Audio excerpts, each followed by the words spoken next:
All right. Good morning, everybody. It's great to see everybody. We are doing a virtual session this morning. I'm Roseanne Bump with FEI Twin Cities. I'm the executive director. We are pleased to have BDO with us this morning, and I'm actually going to jump right in and introduce Eric Nelson. So Eric, if you want to take over that. Yeah, thank you, Roseanne. Hi, my name is Eric Nelson. I'm the Office Managing Partner of Tax Services attending today. With me, I have Val Laufenberg and John Krupar, as well as Amber Borgstrom. Patrick Fodale, for those of you that may have attended our first session, Patrick spoke. He is not with us today. He's in the process of attending to a family trip, picking up his daughter from Georgetown and driving her to New York, so he's on the road. So we wish him well. But with that, I want to just do a very brief introduction to keep things moving here.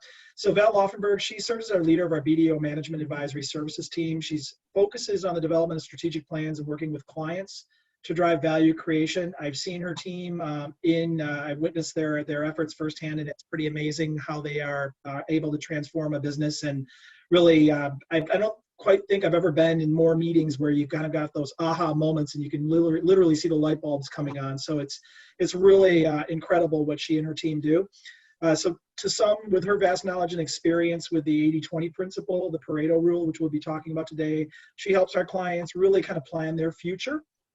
And so she has extensive experience in teaching clients across the globe about 80-20 and really motivating them and applying and taking those and really converting that rule, if you will, into reality and driving results. John, who is joining Val today, is a managing director in our operational value creation practice, which is directly connected to our management advisory services team. His team support healthy and distressed US-based manufacturing and services businesses kind of find their way and reinvent themselves as well. Then also Amber Borgstrom, who is our business development director, is in attendance and will be participating as well. So with that, I will promptly turn it over to Val to take it from here.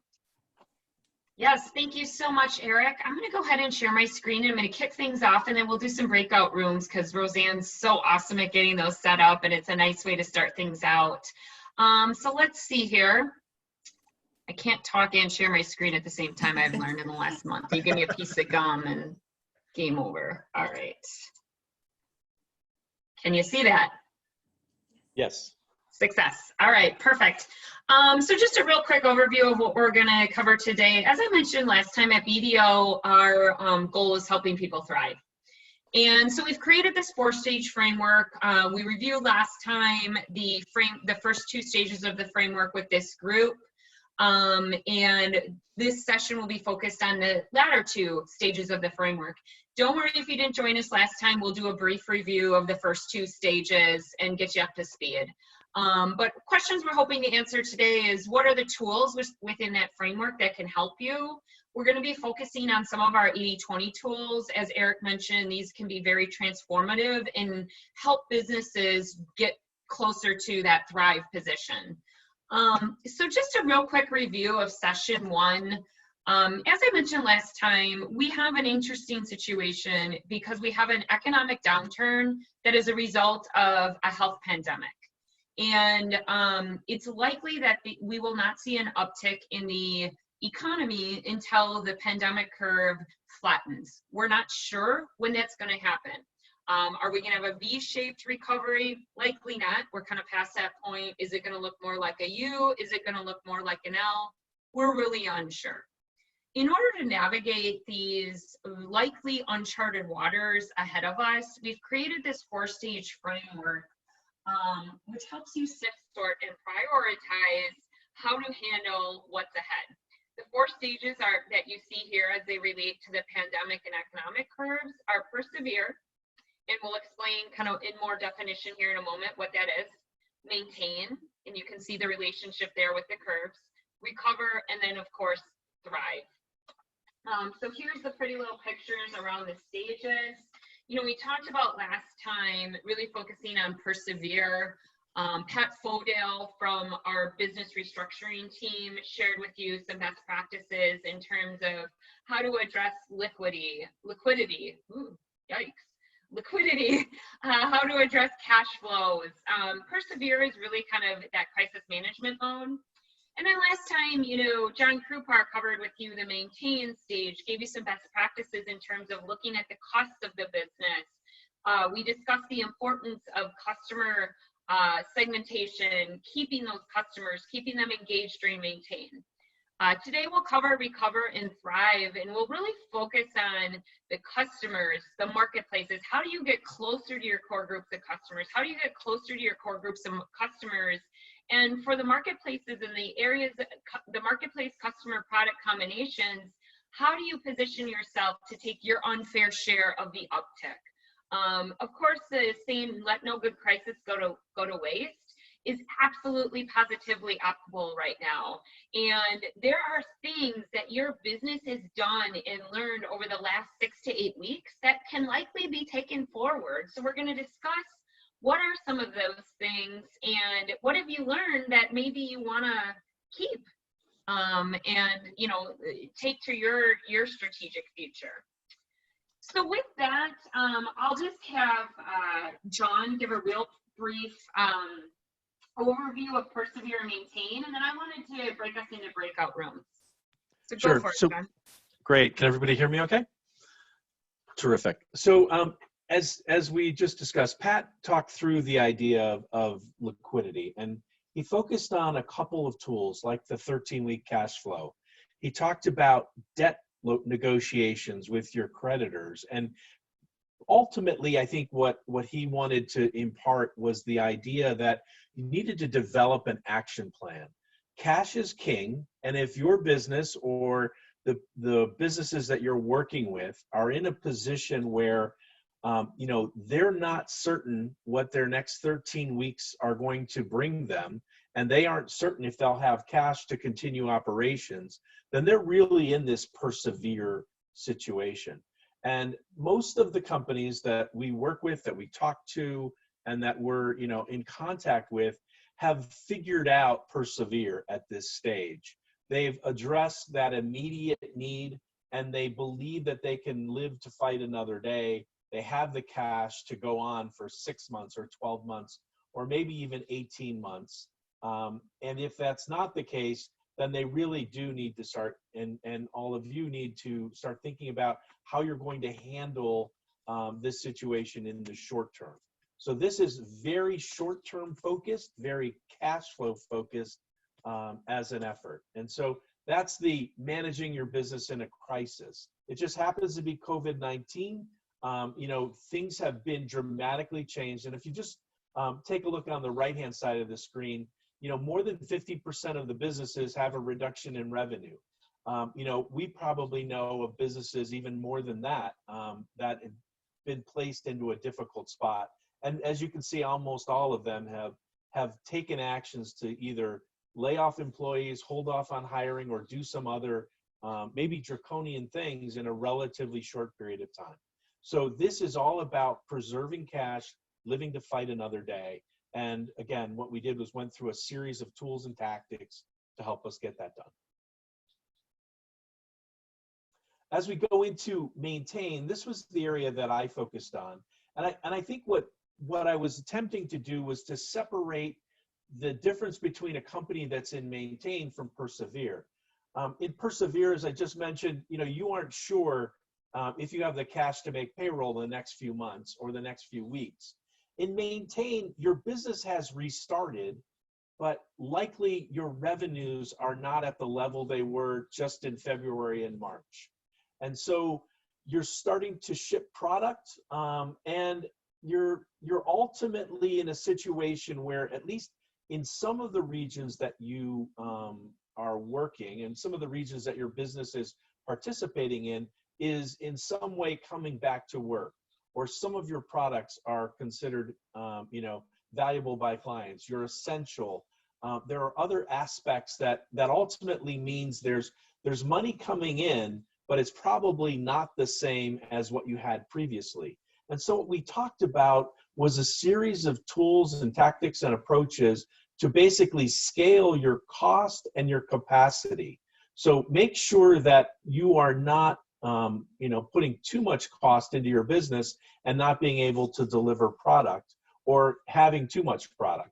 And so trying to get that balance right, so you are in position to deal with today, but also because we don't really know when we're going to come back out of this new normal to where we were before, you need to take the actions that are necessary to sort of right size the business to your new revenues.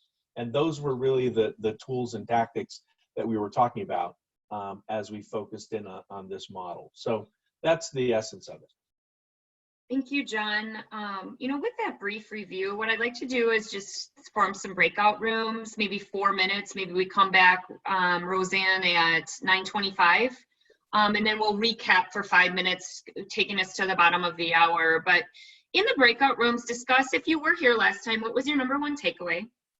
And then what are you looking forward to hearing about today? And we'll have either the BDO facilitator or Roseanne, kind of when we come back, just report out for a moment on what the breakout room topics were. So with that, Roseanne, I'll let you do your magic.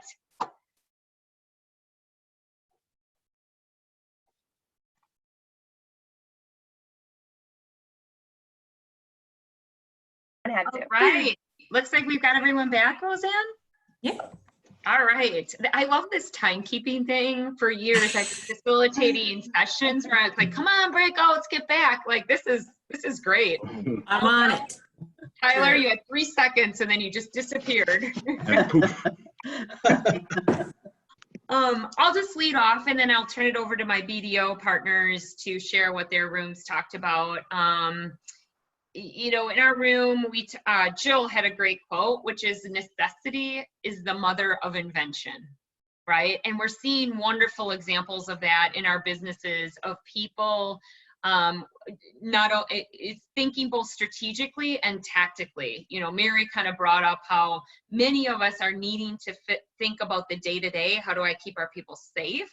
But then strategically, how do I pivot this and do that in parallel? And in prior environments, we perhaps hadn't had to balance that strategic and tactical thinking to the degree we are now. In terms of learnings from last time, 13-week cash flow was a new learning for one of the individuals in our room. So that was great to hear. So those were the keys. John, do you want to kind of take it away? So I think on our team, so Jennifer's got some, as working for Robert Half, gets a chance to see some early signs of what companies are looking for. So there were 2 trends that were kind of interesting. One was the idea that some of the full-time requests that they're getting are coming in a little faster than the contingent and consulting side. But even on the consulting side, they're starting to see some projects coming back. So there's sort of signs of life out there, I guess I might say, which is terrific. Chris mentioned that, that hearing about companies and understanding their strategies, especially in this sort of returning process, is important to her, with an understanding that, again, there are some signs of life out there, which is terrific. And then on David's side, he was the one who got cut off by the return to the meeting. And as I was watching the clock, would he get his sentence out before the timer went off? And all I could really get to was the intrigue around sort of employee health and well-being, and how that's become an important aspect. And maybe, employees were, I'm speaking now, not him, but maybe employees were seen as just a necessary evil before, and now they're sort of front and center. And what companies are doing to really take care of their people is a really critical aspect of how people feel comfortable coming back to work. So that was a little bit of David, a little bit of an add on, but your sentence got cut off, so I took some liberties. And I think that's our input for today. Perfect. And then Amber or Eric? Yeah. In our group, we were talking to David or I'm sorry, we were talking to Matt, and he posed a very interesting question, and that so much of what we've been seeing and hearing about has been around PPP, employee retention credit, and all of the obvious short-term solutions. But, this is a time when so many companies really ask a very significant or important question. What can I be doing that's different or new from what I've done before? Is this our pivot moment where we go down a different path, or we expedite a longer-term strategy and make it more near-term?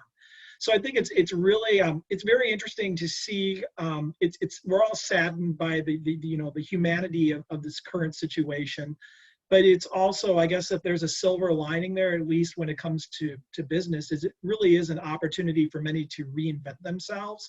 And it does, unfortunately, it really separates the wheat from the chaff in a way. Those that can do and those that can't have to find something else. And it's a strength building exercise for many on a very personal level, right up to a very a business and entrepreneurial level.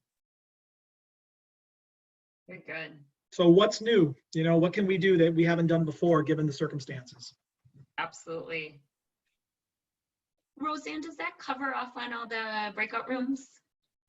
Yes, ma'am. Perfect. Okay, that's great stuff. I picked up, you know, necessity is the mother of invention, the whole concept of pivot moments, which is a great entree to kind of our recover and thrive conversation. So I'm going to share this. Amber, are you in a spot to where it works for you to do these, or do you want me to roll with them? What do you think, Amber? Well, you let me know. Can you hear me okay right now? You're good. Wonderful. You're good.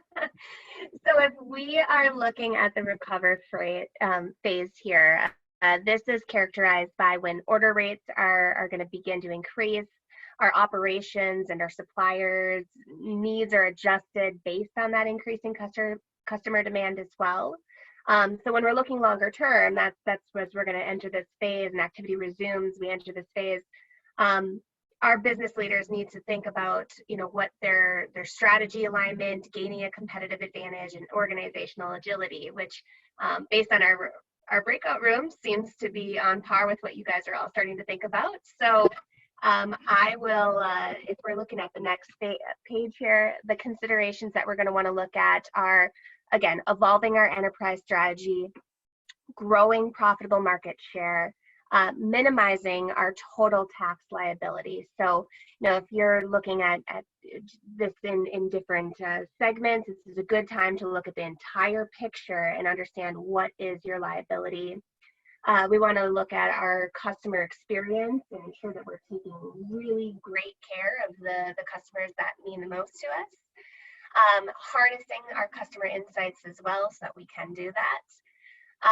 Other considerations in this phase is scaling up our production capacity so that we can meet those demands. Our supply chain agility, which has been quite the hot topic here recently as clients are starting to move into this next phase. They are looking at their supply chains right now. I think it was kind of a wake-up call for a lot of people. So they're looking at supply chains very closely.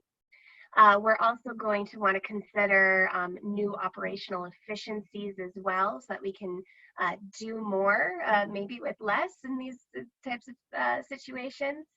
Upgrading the workforce that we have, and then maybe how we might be able to source and structure any new acquisition or merger deals that might come our way as well. You know, many of you mentioned pivot moments within the business. You know, COVID-19 has given us some air cover in business to do things that we otherwise wouldn't have done. Traditional cost optimization is one of those areas. You know, traditionally, we would, in situations like this, impact all areas of the business somewhat, or, you know, sort of equally. There's a more strategic way that you can go about cost optimization, and 80-20 can help. 80-20 is the Pareto Rule. Many of you have probably learned this either in economics class or in quality projects, because what 80-20 tells you is 80% of your results in anything in life come from 20% of your efforts. It was founded in the late 1800s by this Italian economist called Vilfredo Pareto. One of his more famous observations, and it's very relevant for this time of year as we're all planting our gardens in the upper Midwest, is that 80% of the peas come from 20% of the pea pods. I'm not a vegetable gardener, but I've heard that that is in fact true.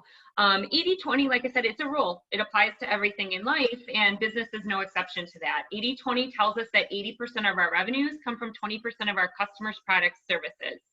And when we study it, we find that margins follow this distribution. Many businesses, especially those like yourself in finance functions, they kind of know what's on the right-hand side of the screen. Where more interesting conversations tend to occur, and this is where it ties back to cost optimization, is on the left-hand side of the screen, which is what is the alignment of effort or cost in the business? And since I'm speaking to a finance group, typically we're looking at the peripheral costs within a business. So not necessarily direct labor, but we're really looking at our overhead costs and our selling and general administrative expenses when we're speaking to costs in this framework. So the question is, okay, to support my critical few customers, that generate 80% of sales, what are my costs aligned with that business versus what's below the black line? What are the costs aligned with my long tail of customers, my long tail products and services or jobs that maybe are tying up a lot of my time? And so this is the fundamental concept that we use as a jumping off point.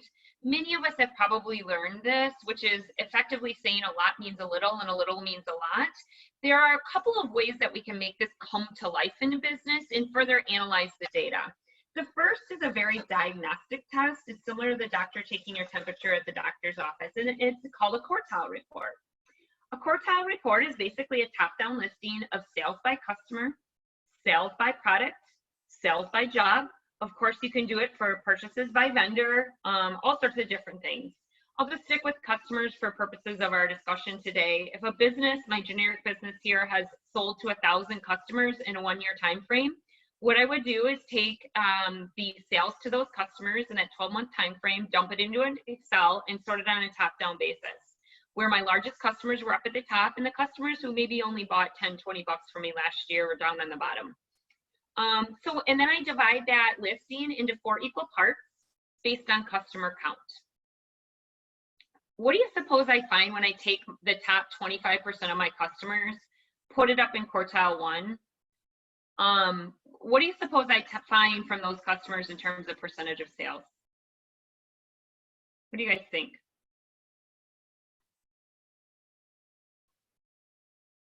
You have any takers? I know Val, she'll wait. I will wait. I think I remember the answer, Val, but I'm not going to spoil it. Don't bail them out, Eric. I won't. Just remember everybody's on mute. Yeah, and you can throw the chat box too.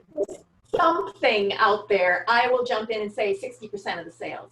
60, it's a good guess. Anybody thinking maybe 80 too? Some people say 80 because they're like, well, it's 80-20. But it's only 10%. It's 25% of the customers. Pardon me?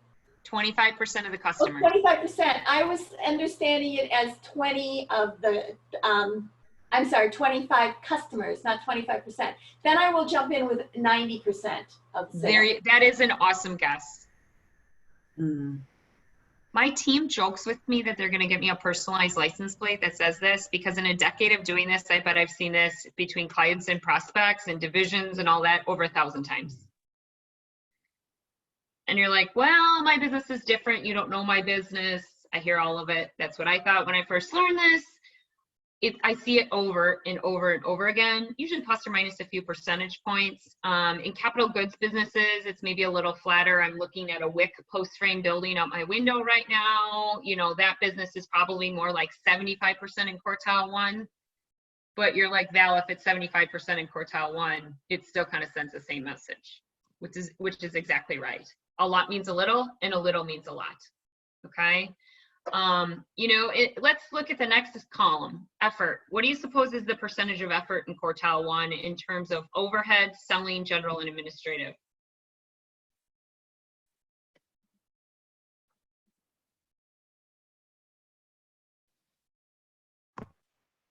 %50?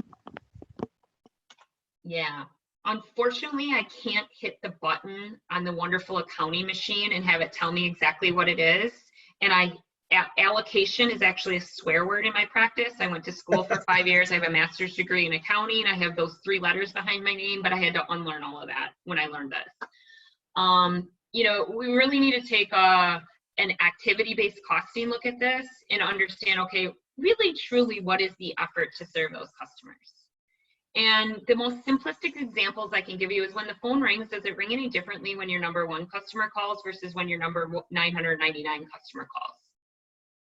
When you send out an invoice, is the process really all that different when you send out a $10,000 invoice versus a $100 invoice? Not to mention collections and all of these activities. You know, I put 25, 25, 25 up there just to get you curious.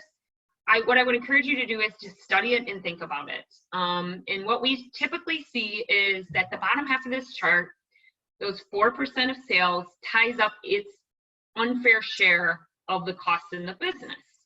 Okay, so how does this relate to the recover phase? Well, in order to recover, businesses need to execute on a couple of things well if they are going to expect above market recovery. In other words, if they're going to take share in that recovery. Number 1, they can't lose their best customers, right? They need to protect and defend that customer base. And then likely because it's that customer base likely represents a good chunk of the market, you need to grow with them.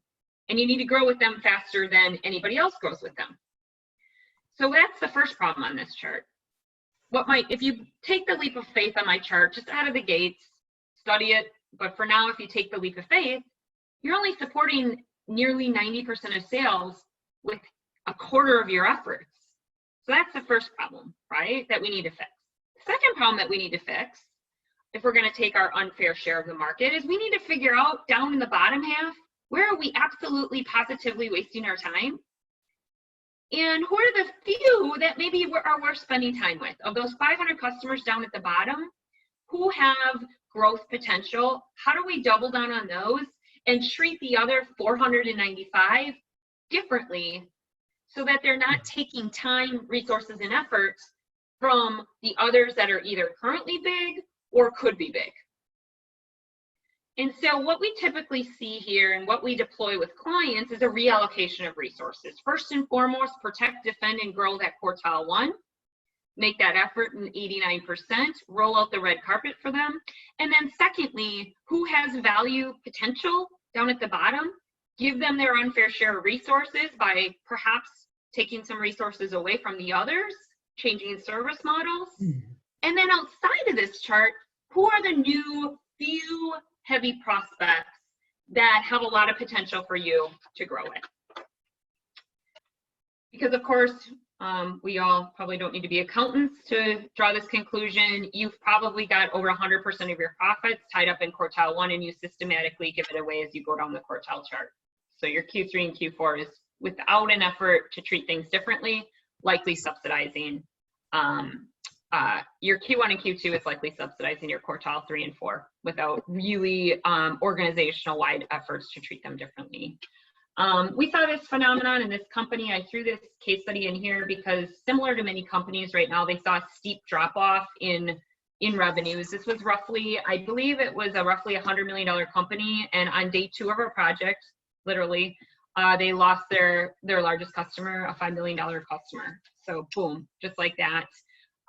They had a new highly leveraged ownership structure, and that was kind of causing some stress on the financials. And they had 117 customers when we looked at their quartiles, all effectively being treated the same. And there was more best customers at risk. They had serious on-time delivery and quality issues. They were an injection molder that were causing some issues. So what's the first thing that we did? We got their data. The data showed 89,731. We rolled out what we call a red carpet program. This program started with their top, I believe, 10 customers. And then we kind of rolled it out further from there. We gave those customers priority lead times, their own lines on the floor. We also gave them dedicated customer service, engineering, and sales resources. I liken it to first-class treatment on the airline. Those customers we grew with substantially in year 1. We grew with them in 7%. This was 2008. We grew with them 7% in 2009. Very difficult economy to grow in, with an industrial company. In addition to rolling out the red carpet for the top customers, we reduced overhead and SG&A by 35 employees, and we reduced the customer count. So you can see the 7.5% increase in operating income in year one, which was 2009, very difficult economy. We were able to achieve that with an increase in sales, less people, and less customers, which is a nice combination of facts. So with that, I have our next discussion topic. Just curious from the group, and we can use the chat box. I'll call on Amber and Roxanne to, or Roseanne, I'm sorry, to monitor it. Curious, what have you guys done in your businesses that you wouldn't have otherwise done as a result of COVID-19, and what do you want to continue doing?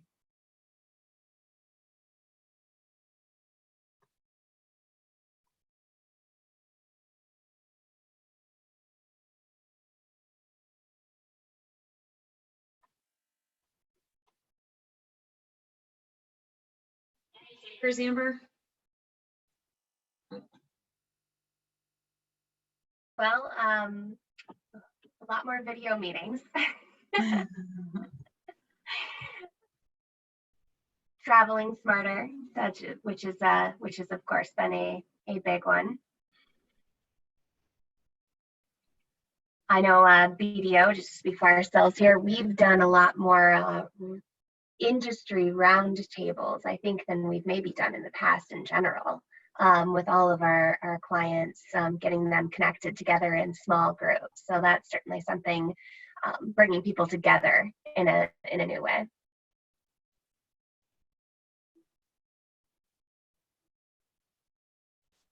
Very good, great ones. I think all of our travel schedules might look a little bit different in the next handful of years, right? Okay, so I'm going to move on to Thrive. Amber, do you want to give a brief overview of Thrive, and then I'll kind of give folks a couple of tools? Yeah, of course. So as you can see here, we are defining Thrive and characterizing this stage by when a business is exceeding its market growth rates. Our order rates continue to grow, and the new norm of growth is established within a business as well. So some of those considerations here that you've already set in motion once you do get to this point is going to help position a firm and its clients to achieve long-term market advantage. So some of those are greater liquidity through fiscal discipline, higher productivity and workforce flexibility. We're traveling smarter, it seems. Quick win market opportunities for a competitive advantage as well. So the goal here within the Thrive phase is really to translate these early wins into a more sustainable lead over our competition. Make sure that as a business that we're continuing down the path of profitable growth. So there are some ideas that we've laid out that you may want to consider, and we'll dive into some of them a little bit further here.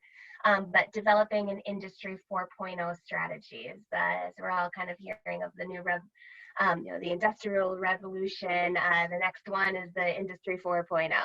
So getting a more data-driven industry strategy in place. Coming up with new products and services. We have actually been hearing in the market of new and innovative ways. I'm sure you've all seen stories of companies that have mobilized to start creating new PPE equipment and finding new ways to use their products and services. The stories are endless. Building the connected factory as well, so you can get some efficiencies there, and connecting as well into more of an intelligent supply chain. We are using data to create more customer intimacy and finding ways to interact and treat those clients differently. People as our best asset. So let's upskill our employees, foster a culture of innovation as well, improve performance management so that we can protect our best people, monitor our threats in real time so that we're prepared in the future as best we can be. And then, of course, cash is king, secure that capital as well. Thank you, Amber. We're seeing a ton of variability in the markets. One example that I ran across yesterday in doing a similar presentation is there was a machining company They were machining things for military and automotive. Military's actually growing right now. Automotive, of course, completely shrinking. You could add medical on top of that just to add another variable completely. And so in order to appropriately look at the business, you have to consider the segments within the business. This is another take on kind of the old BCG model, which has stars, cash cow, all those things in it. But basically in looking at markets under many, many models, the Harvard Business Review model, the BCG model, you always want to look at kind of two elements. The first on the vertical axis here is market attractiveness. What's the size of the market, the profit, the growth rate potential of the market? What's the channels available to take your product or service to that market? On the horizontal axis is solution attractiveness. How do your core competencies align with that marketplace? What's the degree of competition for the marketplace? Is it attractive or not? And what external factors make it attractive or not? You know, is it highly regulated and you don't have the core competencies to align with that? And then take each of your markets and kind of plot them in here and kind of understand where you're at and likely to be in the future. And then what you can do, and I'm going to introduce this and then cross the two, is run what's called a quadrant analysis for each of those markets. And you can either run this with data or just kind of think through it. For each of your markets, every type of transaction or future transaction has to fall into one of four buckets. Big customers buying standard stuff from you. This is the stuff when the salesperson brings the order to the back door, you do an old fist bump. Those big customers also ask you to do special things. That's quadrant 2. For my machining company, this was really low volume stuff that they did for their big customers. The third bucket is your small customers. So a majority of your customers, but they're buying standard stuff, right? Let's see here, for my machining company, this was a small automotive customer, probably a tier 2 or tier 3 automotive customer, but it's work that they could put on their main machines. It was wheelhouse work for them, very easy mortar type work for them to run through their plant. Stuff you need to be careful with is quadrant 4. This is small, small, special. These are a bunch of small customers asking you to do special things. And this is where you really need to think about rationalizing. Now, if you think about this and run this for maybe all of the markets that you're serving, if you have 2 or 3 different markets, think about this. And then cross it with the prior thing that I did to determine your appropriate strategy. And we'll share these slides with you so you have it to noodle on. But in your high growth segments, you're probably not going to want to be as aggressive with treat them differently 80-20 strategies. With your commoditized segments, taking the other extreme, you're going to want to be super aggressive right now. Let no good prices go to waste. Institutional buying behaviors are out the window right now. The best example is our households buying toilet paper, right? We no longer can afford to be picky on toilet paper. It's likely that your customers' institutional buying behaviors are also disrupted. Have you been waiting to maybe substitute some things out with them? Have you been waiting for a long time to institute that minimum order? Now might be the time, especially if they're on the right-hand side of this screen. You may not want to do as much of that in your high growth segments. If you have the equivalent of what my client had in military, you may not want to be aggressive there. That's kind of your future.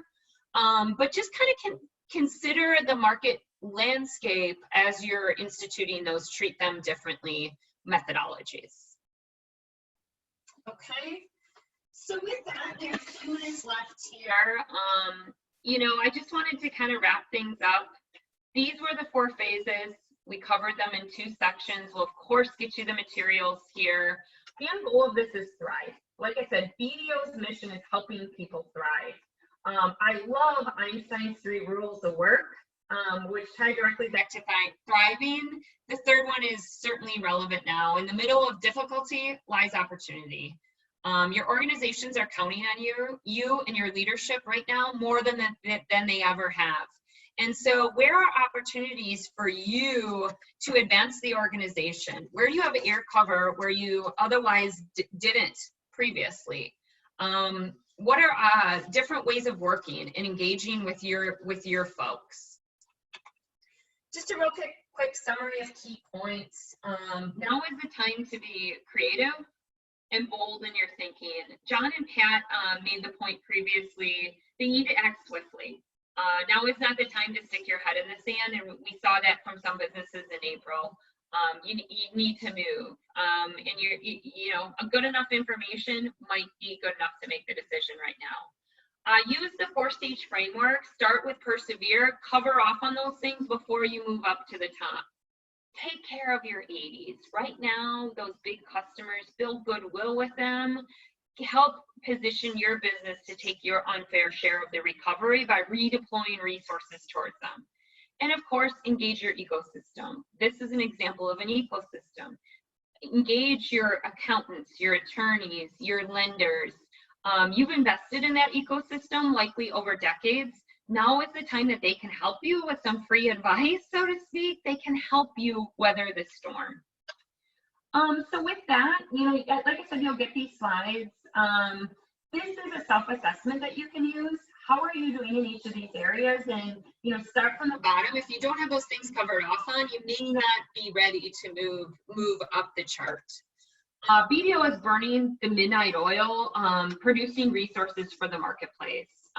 You know, and don't be afraid to utilize those resources. I've given you the link here to our Crisis Resource Center. Tons and tons of material published there, really on a weekly and really daily basis. And then also, if you're curious about some of the analyses that we illustrated on the 80-20 side of things, with our partnership with FEI, we do offer a free rapid assessment for businesses to get your data into the quartiles and quadrants that we shared. So with that, I do have about 4 minutes left. I do have to join a call at the top of the hour, but you know, John, Amber, Eric, and myself are happy to field a couple of questions.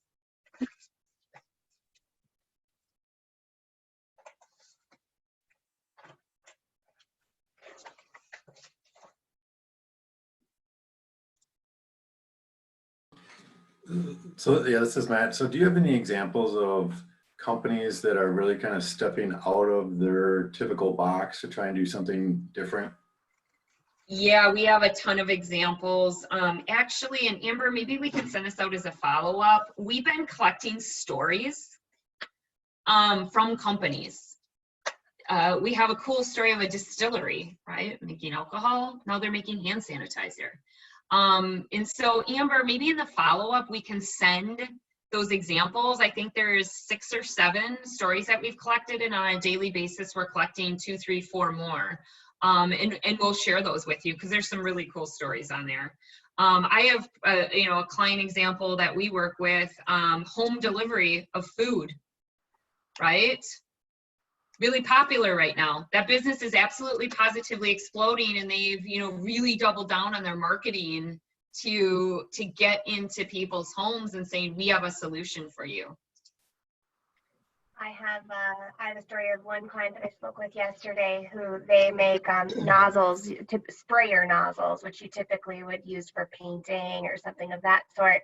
And they've kind of repurposed it for warehouses and manufacturing facilities to use to spray actual disinfectant to just help clean surfaces on more of an en masse scale. So they repurposed it and figured out, hey, this works really nicely in this area too. Let's make them bigger and help keep our people safe.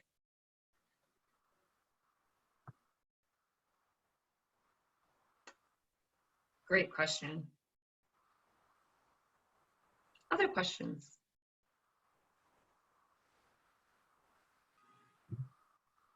Well, what people might be thinking, I'll just add to Val's example. I happened to work on that account that she made reference to in the home delivery business. It was amazing to see over a period of time how we went from very deep strategic thinking and helping management kind of, in a way, rethink and reverse their overt cost-cutting approach that they were going to take and looking at things very myopically, to a more broad scale view just in time for the pandemic, which completely turned things around for them. So in a way, you know, they're fortunate right now I hate to use the word fortunate during a pandemic, but they are in fact fortunate to be able to take advantage of the current situation and enhance their business or continue to have this sustainability through the changing landscape, but still think about what they need to do, because the root question is, number one, what can we learn from this, and what are we going to look like after things return to some sort of normal? People are itching to get out of their house. Clearly, I think this benefit that they have has a shelf life on it. So, it bought them time to think a little bit more deeply about what the longer term or near term view looks like when things do finally turn around, presumably, hopefully, by the end of the calendar year. Great. I want to be respectful of everybody's time. So I'm going to close this session. A few of the BDO folks are able to stick around. So if you do have additional questions or you want to contact them, stick around. And then I will send out the recording and the slide deck from session 1, and then also include the information from session 2. So look for that in your inbox later this afternoon. All right. Well, thank you, everybody. Thank you, everyone. Thank you. Thank you. Thank you. Very helpful. Yeah, I have a hard stop as well. So thank you, everyone. Thank you. Thank you.